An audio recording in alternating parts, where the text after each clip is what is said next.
السلام عليكم ورحمة الله وبركاته. سدوا ساحبيال ومركل أي مقال عصب وأن كجح الله موضوع مهمة ومد الصوماليين مهم إني أقعدان تصان أكو افتيمين إنه أنكم البلارن إنه كجح الله سجان تيجف كقفات كجري إلى هنا كأقبل يقف كتري كل باتوضي أما هو الكيقاضي أما حلاور كتري وحلو يقانو سجان النعاسة كهان أما جهان أما كفر قبل الصومالي ده الضائري ayaa loo yaqaanaa maansooyinkaas noocaas ah ee kafirka ah ama kuhaanka ama guhaanka ah ayaan maanta rabnaa inaan ummadda la wadaagno iyadoo hal abuurkii sameeyey haddii ay qabatay ama howlkii sameeyeyna aan ilaahay uga barino hadduu dhintay inuu ilaahay u naxariisto haddii dhibkii haystan inuu ilaahay ka qaado haddii aan weli ka muuqanina inuu ilaahay ka badbaadiyo iyo sidoo kale inaan ugu digno hal abuurada cusub ee jiilka yar ee soo kacaya inaysan ku katoomin boholaha ay galeen raggii ayaga ka horreeyey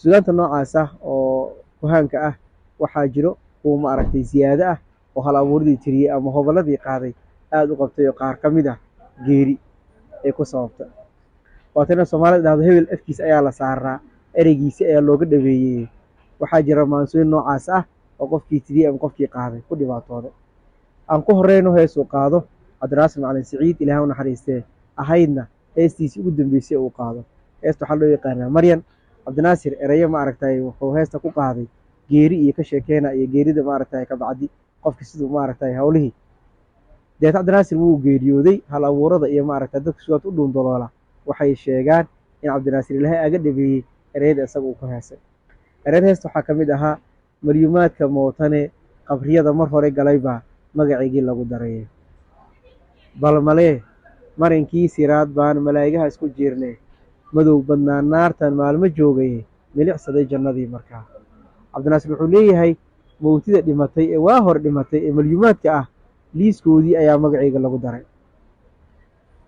qiyaasuu yidhi bal suurayso malaa'igta ayaan isku cidhiirinay jidkii siraadka madow badnaan naartan maalmo joogay milicsaday jannadii markaa muddaa naarta maaragtay ku sugnaa deeta ayaan jalleecay jannadii walciyaadu billaah cabdinaasir wuxuu leeyahay waxaa ii sawirantay anoo magacayga raacay mowtida naartana galay deetana muddo kadib layga saaray cabdinaasir ilaahay u naxariistee heestaasi loogama dambeyn wuu geeriyooday ilaa waxaan uga rajaynaynaa in cabdinaasir u naxariiso ereyadii dambe ee heesta ku jiray cabdinaasir aan qabanin ilaahay naartii ka badbaadiyo waxaan kaloo soo qaadanaynaa hees kaloo caana oo qaado cabdisalaad beer dilacashe iyana ma aragtahay soomaalida gudaheeda caanka ah laakiin qisadeeda aan la wada ogeyn waa heesta dhaawac bay igu yaalo dhaqdhaqaaqi maaye lafta dhabarka celisaha laba dhinacay noqotee ruux dhimasho jooga bullo looma dheelo dhaanta looma celiye taahii lama dhegeysto cabdi salaad beer dilacashe wuxuu yidhi lafta dhabarka ayaa ay kala go-ano laba noqotay taasoo xanuun igu sababtay ruux ma aragtay taahaas iyo xanuunkaas ku jira ayaa dhaqameed looma camiro bullo iyo dhaanti iyo looma sameeyo ilaahay u naxariistee cabdi salaad heestaasi waxay u ahayd tii u dambeysay uu qaado intaa kadib waa uu geeriyooday dadka sugaanta ma aragtay ka faaloodaana waxay sheegaan in sidii isaga uu ku heesay uu u dhintay oo ilaahay uga dhabeeyey weliba waxaa la sheegaa in lafta dhabarka ay jabtay shil gaari oo ma aragtay uu galay ku sababtay inay lafta dhabarka kala jabto deetana geeri ku sababtay waxaan raacinaynaa hees kale uu leeyahay hees kale uu qaado cabdiqaadir sanka heestii maaragtay carto uu ka qaaday caanka ay soomaalida wada taqaano safar baa la tegaya iyo socoto dheero soo noqod lahayn baa ina wada sugaayeen sahaydeedu meesha subag iyo saliid ma aha sokor iyo bariis ma aha caanihii isibraarkiiyo hilibka la solay ma aha sanka wuxuu leeyahay safar baa la tegaya iyo socoto dheer oon soo noqod lahayn geeri waayo wuxuu leeyahay geeri baana sugaysa geerida ma aragtay marka la dhintana sahayda loo baahan yahay tanaa naqaano maaha oo sonkorta iyo bariiska iyo subaga ma aha wuxuu sii raaciyey meel sabanka yaalad kusii hoyata ma laho saaxiibkaa rumaado ku sooriyeeya ma laho wuxuu leeyahay qof aad ku degto iyo qof aad maaragtay kusii aad sahay tagto xariistay sanka isna uu geeriyooday intaa kadib wax badan ma nooleen sidaas oo kale waxaa lagu daraa sugaanta kuhaanka ah ama kafirka ah ee qofka maaragtay looga dhameeyo ereyada isaga maaragtay uu ku heeso ogolo la imaado sanka ilaahay u naxariista isagana howshiisa halkaas ayay martay waxaan raacinaynaa hees kale uu qaado hobol reer Jabuuti oo la dhaho maxamed laato.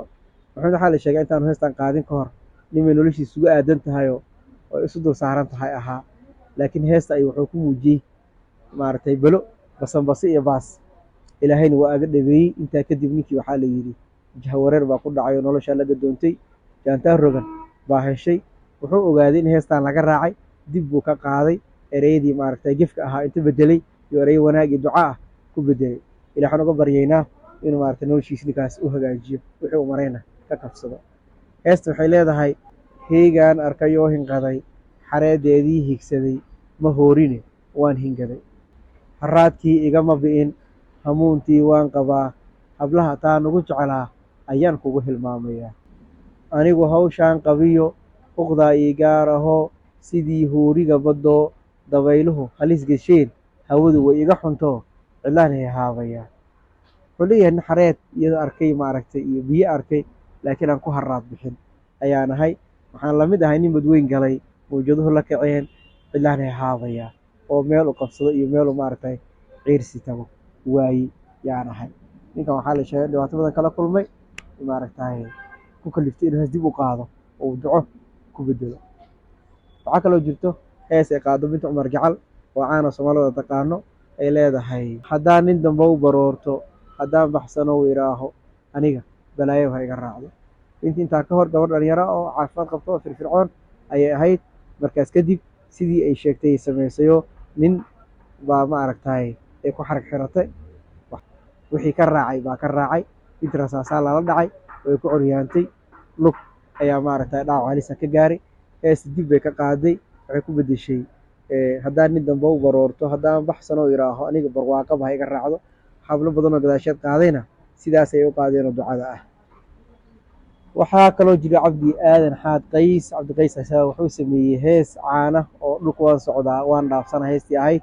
waxaa ku jira meerisyo cabdi qays uu kaga hadlaayo inuu baraf maaragtay dhibaateeyey, dhul baraf leh soo ku nool dhibaato kala kulmay. markaas ka hor dhul baraf leh ma ku nooleenoo wuxuu ku noolaa waddankiisa Soomaaliya ayuu joogay. markii waddanka burburay ayuu qaxay, dadkii Yurub galay ayuu ahaa. markaas ayuu la kulmay wuxuu heesta ka qaaday. reer hees waxaa ka mid ahaa: dhul baraf furdaa dhaba ii noqdo, dhaxan iyo qabow ruuxa iga galeen. dhalinyaroy ma ogtihiin dhibta aan qabo. wuxuu leeyahay dhul baraf furdaa dhaba ii noqdo, waxaan noqday qof ku nool, dhul baraf buuxiyey camiray, qof ku noolaan noqday. dhuuxa iyo maaragtay dhiiggana qalajiyey baraf. dhibaataba uu kaga hadlay, laakiin asaga markaas kuma nooleen dhul baraf leh. markii dambe ayuu ilaahay u qadaray inuu tago. dhibkii uu sheegay ayuuna la kulmay, waa isaga soo haajiray. cabdi hadda wuxuu ku noolaa waddankiisii, maaragtay ilaah waxaan uga rajeynayna cimri dheer oo caafimaad iyo cibaado leh. waxaan kusoo gebagabeynaynaa hees uu leeyahay abwaankii weynaa ilaahay u naxariistay Sahal Macalin Ciise. wuxuu heestaasi ku leeyahay: iinda daarato korooy ana shiftaa dooraday, damiin iinka weer, dabaal iinka weer, mayka daari iinteroy. wuxuu abwaanka maaragtay leeyahay: aniga aamusnaantan go-aan ku gaaray, waxaa doonta idheh icaay iyo aflagaade, sidaa doonto maaragtay adiga iga qaado go-aankaa doonto, laakiin yay dhicinaa su-aal weydiiso, maxaa yeelay jawaab igama helaysi, aniga shubta ayaan go-aan ku gaaray. ilaahay u naxariistay abwaanka inta aanu geeriyoonin 10 sano oo aamusnaa, jirro ku dhacday ee ku sababtay. waxay hal abuurada iyo dadka sugaanta aad u yaqaana sheegaan in Sahal loogaga dhabeeyey ereydiisii ahaa: iinda daarato korooy ana shiftaa dooraday. ilaahay u naxariisto intii dhimatay hal abuuradeennii iyo hogoladeennii, inta noolna ilaahay cimri dheer iyo caafimaad ha siiyo. waxaan hal abuurada maaragtay cusub uga digaynaa inay sugaan noocaasi sameeyaan, maxaa yeelay sugaanta waa hadal caadiya. inta gefaan lagu cadaabayo, inta wanaagan laga abaalmarinayo. qofka hal abuurka waxaa wanaagsan in wax isaga waxtar u leh, ummadna waxtar u leh uu sameeyo, uusan dhibaatada ka hadal ama naftiisa ku sabab. aad u mahadsantihiin. intaas ayaan kusoo gabagabeynaa muuqaalkeena maanta.